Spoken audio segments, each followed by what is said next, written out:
loud and clear?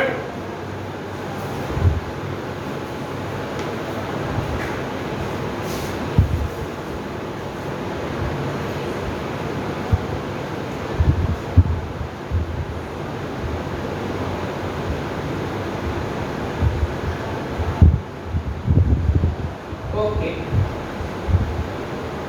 Let's begin. Now, up until yesterday, what have we learned in this chapter? We have learned that there are two kinds of waves, transverse and longitudinal. We have learned that there are two kinds of waves again, mechanical and non-mechanical. Right? We are mostly studying mechanical waves in this chapter. Alright? And we have written the equation of a transverse wave traveling in x direction, whether for traveling in positive x direction or for traveling in negative x direction. This is the one for positive x direction, right? Okay? And what are these terms? Y is the displacement on y-axis, correct? A is the amplitude of SHM of source or any other particle of the medium, right? Because all particles are copying the source, right? Like I have mentioned earlier. Then we have learned that K stands for angular wave number, or another name is propagation constant, right? Formula for K is 2 pi by lambda, isn't it? K is equal to 2 pi by lambda. Lambda is the wavelength, right? I am not explaining what is wavelength again. I am sure you remember that. Omega is the angular frequency. Now this angular frequency can be said to be of the wave or also of the source or of any other particle of the medium, because all the frequencies are going to be same, right? The source frequency becomes the wave frequency, right? So of course omega is equal to 2 pi f, just like it was in case of simple harmonic motion. And phi 0 is the initial phase. What is it? It's the initial phase of source. Initial phase, that is at what time? At t equal to 0 time. Okay? This is what we have learned so far. Correct? And then we got the relation of phase difference with distance between 2 points. Do you remember that? Everyone, what's the relation of phase difference with distance between any 2 points on the medium?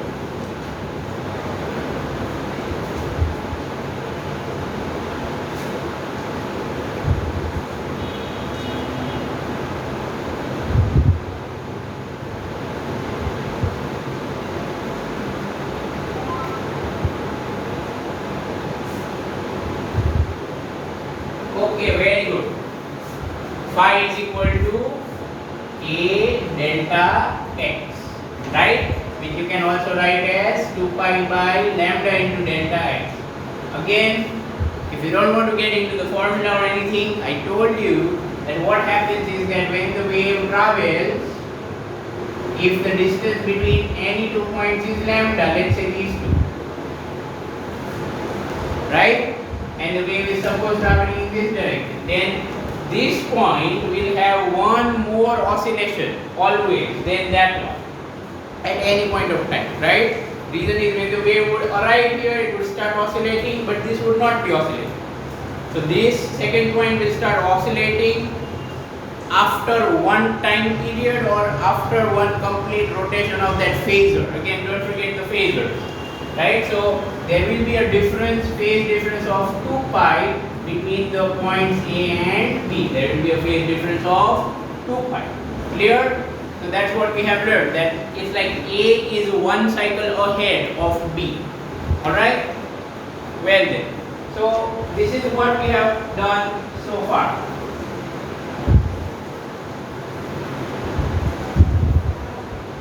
Okay, right. Now let's talk about wave speed again. Let's talk about wave speed. We have already given meaning to wave speed, right? We have said that the speed with which disturbance travels in some medium, that is called wave speed. Now we are going to use a very simple idea to get relation of wave speed. Okay, formula of wave speed, that is V omega k lambda t and f. Right? Don't get scared by all this. There are 3 or 4 simple relations that we are going to derive. Okay, so basically we are going to find wave speed in form of all of that. Let's start.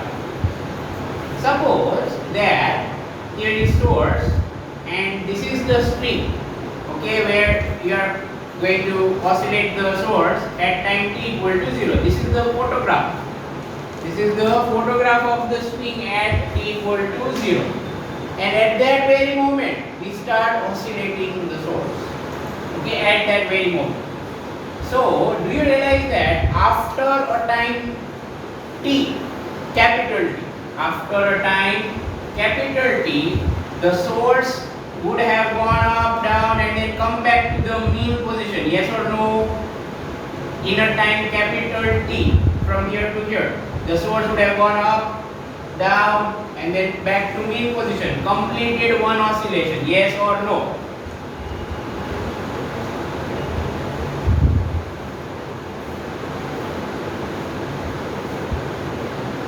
Some of you are having screen issues, but trust me, the problem is on your side. Okay? Most of the people are being able to see it clearly. Okay. So, by the time the source completes one oscillation, do you realize that the string shape would have become like this? And the wave would already have started traveling, yes or no? This shape is clear or not clear? Is the shape clear?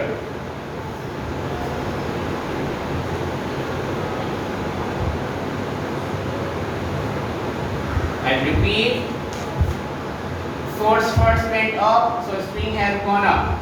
Then source went down, so string goes up. And then source comes back to mean position, so these points are copying. Right? These points are copying the source. So string shape is like this. So do you realize that wave originated or started here when we started oscillating this, and in a time capital T it has moved how much distance? What do you think this distance is? In a time capital T, how much distance has this wave travelled forward? How much distance has the wave travelled forward? Come on everyone.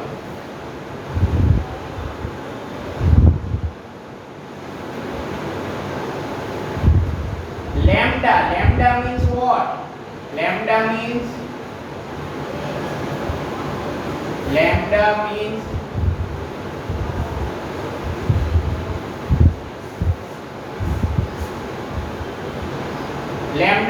one wavelength. Very good. Okay, so basically the wave has traveled one wavelength. Clear? In how much time? In time capital T. Okay, right? At time t equal to 0, it just started from here, and at time t equal to capital T means one time period, source went up, down and back to mean position. In that much time, this is the shape that is created. That means the wave has moved towards the right side by a distance lambda. That clearly means that if you consider the medium is uniform, that is its properties don't change anywhere. That means the speed should also be constant, right? So we can say for uniform medium, which is actually true. You know, a proper or more technical word for this is homogeneous and isotropic. Okay, but don't worry too much about those words. If you understand uniform, be happy. It's okay. So for uniform medium, V should be equal to lambda upon capital T. Is that clear? Why so? Uniform speed can be written as distance traveled divided by time interval. Understood? For uniform speed, we can write speed is equal to distance traveled upon time interval. Clear? Okay? Fine. So this is one formula. Right? Now many more to go. 1 upon capital T is F, isn't it? I am sure all of you know that. Right? 1 upon time period is frequency of whatever we are talking about. That's why V is equal to lambda F. So this is the relation of velocity, or sorry, wave speed or wave velocity with wavelength and frequency. Okay? Next relation. Instead of F, do you realize I can put omega by 2 pi? And similarly, instead of lambda, I can put 2 pi by k. Are these two relations clear to you? Everyone? Are these two relations clear to you?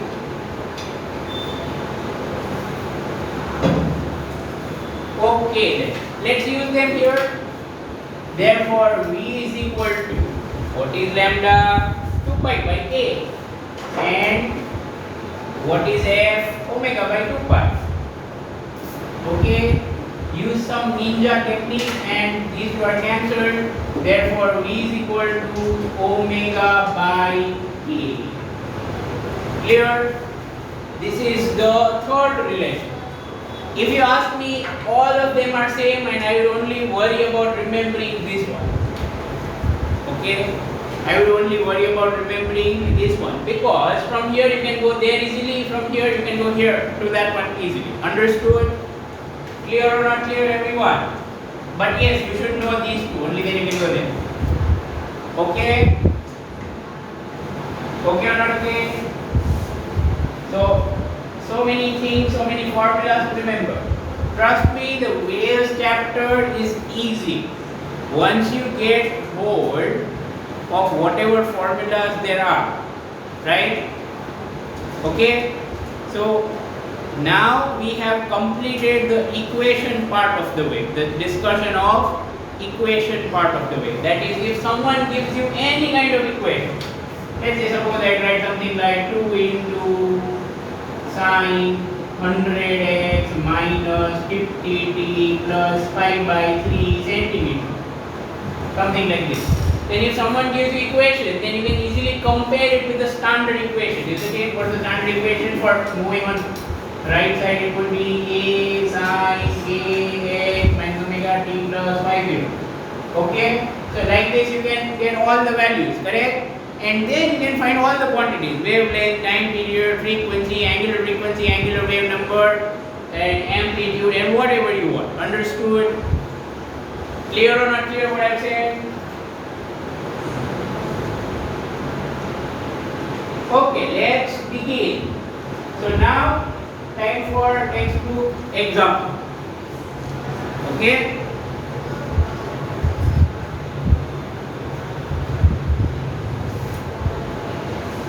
Example number 1, you can read it, you can do it yourself. It's just information based, there's nothing to explain. Okay, let's go to number 2. Example number 2. I'm erasing everything on the board, including all that. Alright, all the formula. So, please be careful.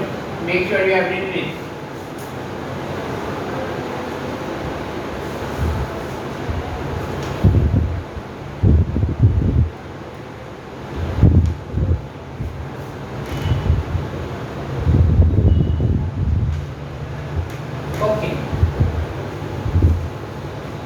Right. Example 15.2. So what does it say? A wave traveling along the stream is described by. Now see, they write it like this and also explain the meaning of this. Why do they write it like this? And it's okay even if you don't write like that. No problem.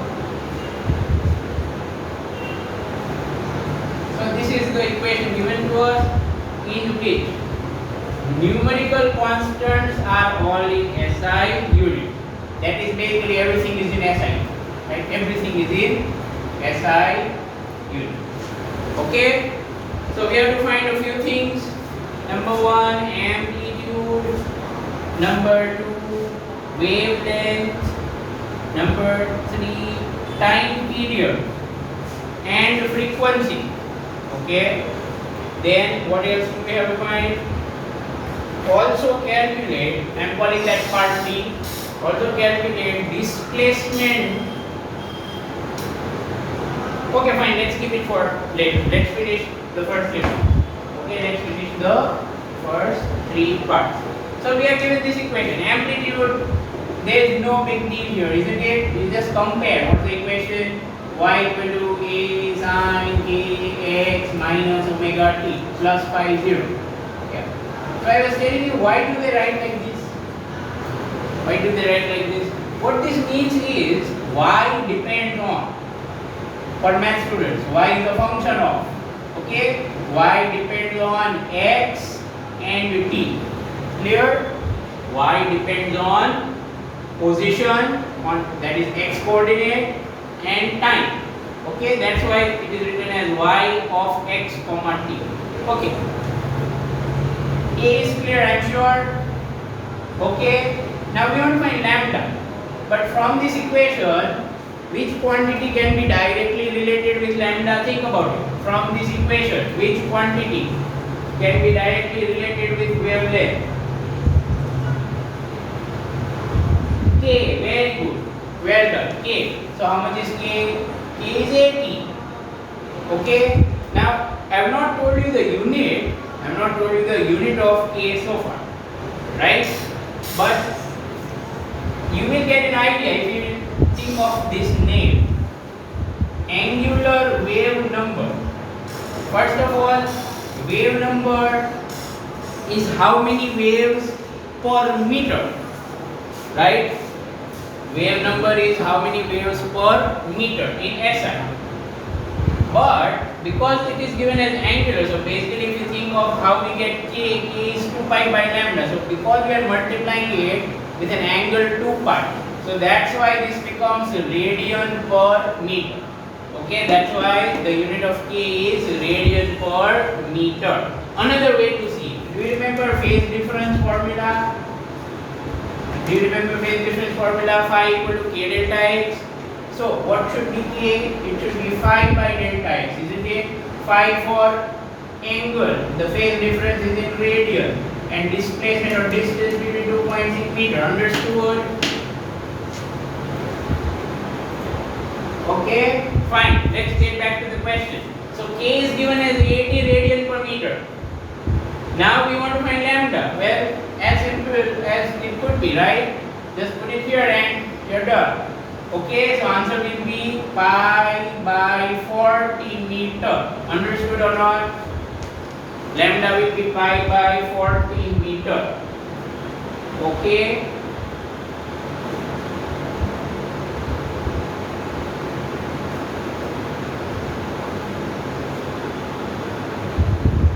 Alright.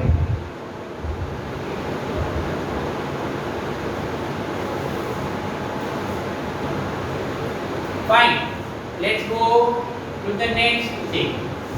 Time period.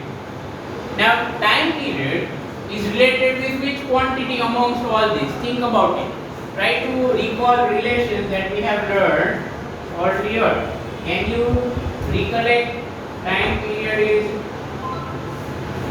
related with which quantity?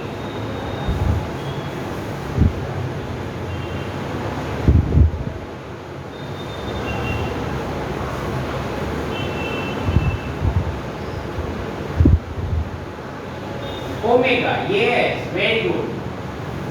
Okay, in previous chapter, simple harmonic motion, we have learned the relation that omega is 2 pi by t, isn't it? Or t is 2 pi by omega. Do you remember this one?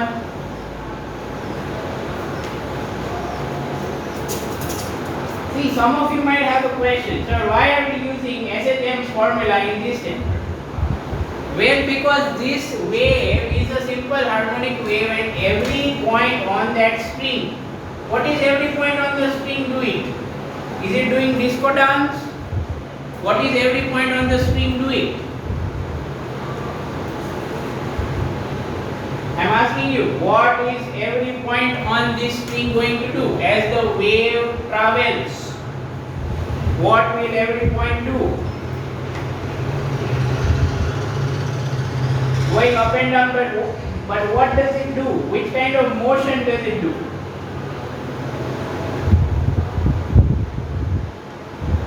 It does simple harmonic motion. That's why this is a simple harmonic wave. Do you remember?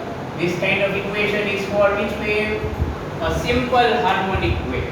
Right? So all relations about frequency which were useful over there are useful here also, because the frequency is going to be same. Right? Okay, so understood. T is equal to 2 pi by omega. Just put it here. 2 pi. What's omega? 3. So 2 pi by 3 seconds. Clear? And F you can easily find by 1 upon T. Okay, F you can easily find by 1 upon T. Was an easy question, don't you think? Do you agree with me? It was very simple. You just have to compare things.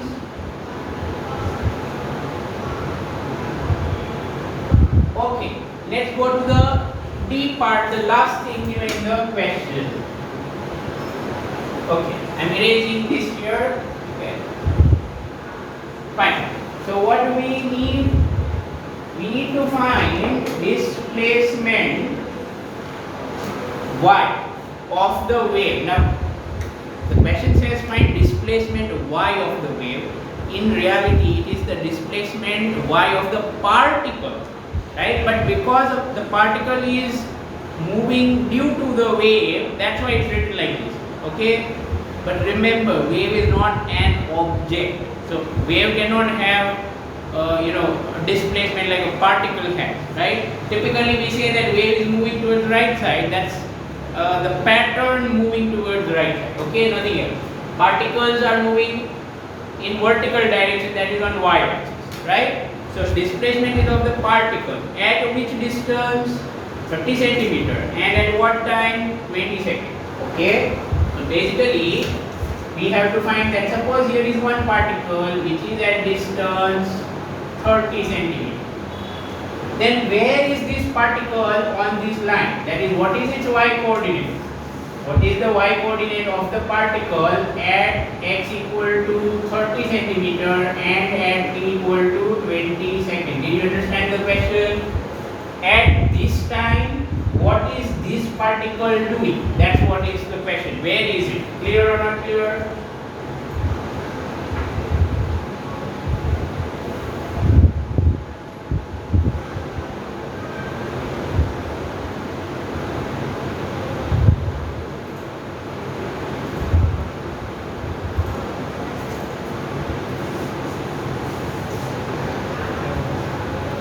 Okay, so now all we have to do is we have to put those two values. There we just put those values, right? Okay, so what are those values? Let's see. Y equal to A. What's A? 0.005 sine 80x. But this x is in centimeter. We must use SI unit. So 0.3. Is that clear or not clear? Okay. Minus 30.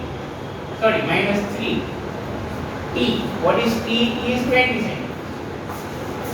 Clear? Right? All we have done is just put value of x and the value of T. That's it. So 0.005. And this is in meter, remember. Because it's given that all things are in SI. So 0.005 sine 80 into 3 is 24.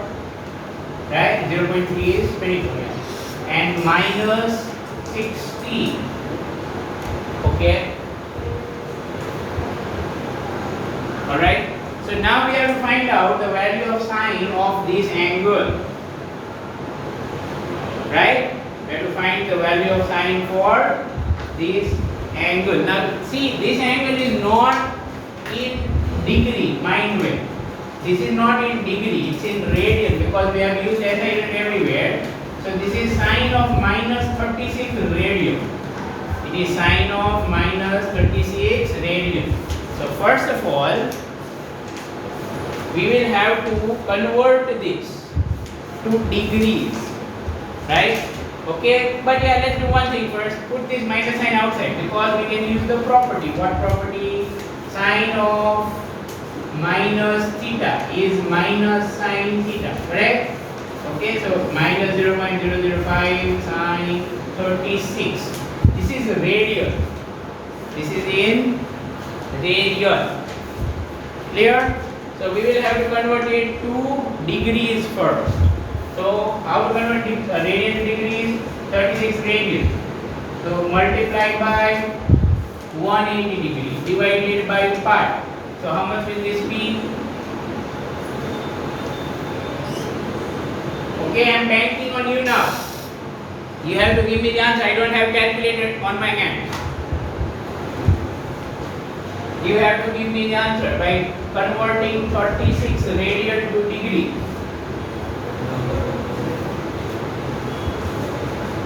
I am waiting for you.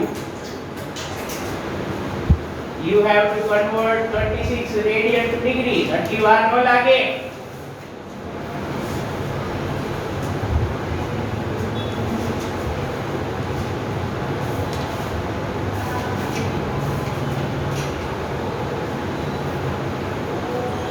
Okay, only one student knows how to find it. Shall we remove everyone else?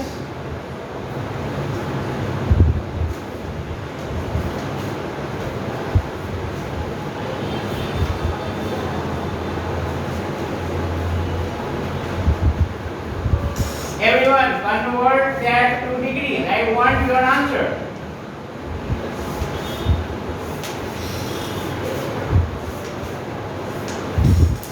अरे બધું કરીને તમારે ખાલી કેલ્ક્યુલેટરમાં multiply divide કરવાનું છે એટલું તો કરો.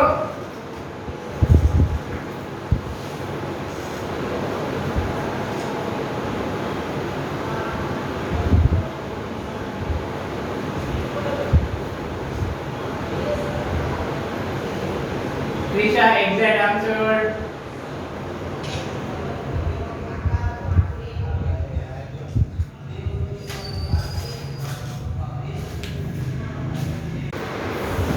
Welcome back after the break. So we converted 36 to 2062.3 degree. I think that's what you were getting, if I'm not wrong. Is that right?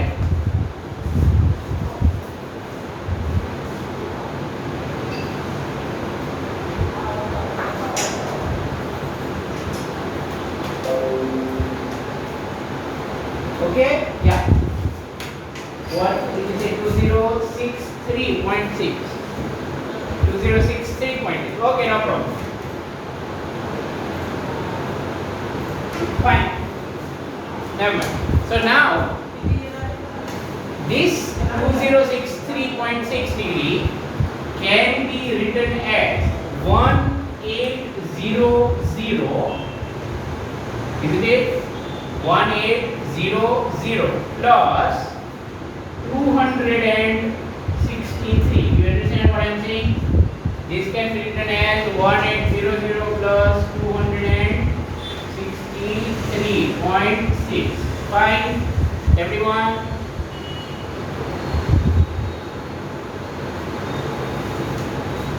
चार से छोड़ो तो okay, no problem. The last digit can be different. Never mind. So this would be now here. This can be written as only sine of 263.6 degree. Why so? Have a look. Have a look here, everyone. Unit circle. Start from here. If you do 360 degree rotation here, that is, you are coming back to the same point. So like this, even if you do 5 times, that angle does not matter because you are coming back to this point once again. Okay, and sine is periodic, right?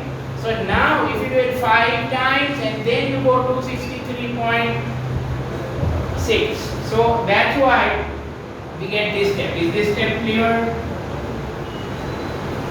Is this step clear or not? Because if you add 360 degrees, nothing changes, right, in sign. That's what we have learned earlier. Okay? So now, time for the next step. This 263.6 degrees, this 263.6 degrees, focus here, everyone, can be written as 180 degrees plus 83.6 degrees. Clear? Clear or not clear? 180 degrees plus 83.6 degrees.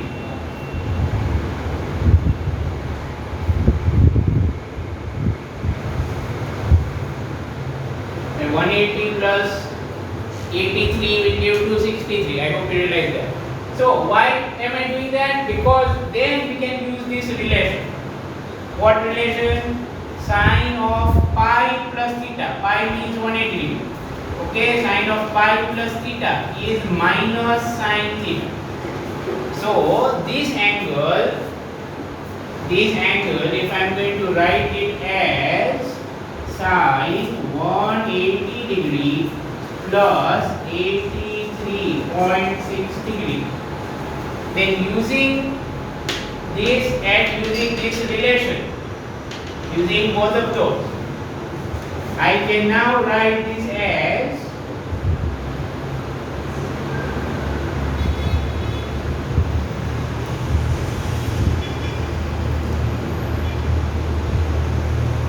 minus sine 83.6 degrees. Clear?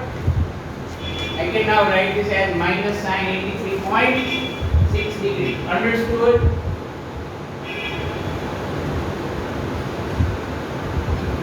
Okay?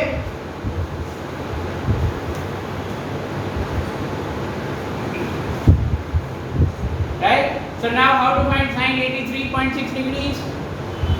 You find it from the table. Right? I'm sure you have the table of sine, natural sines at home. Okay? From that you find out 83.6 degrees and put its value here, minus minus plus 0.005, and then whatever value you get, this answer will be in meters. So that's going to be it for this question. Understood?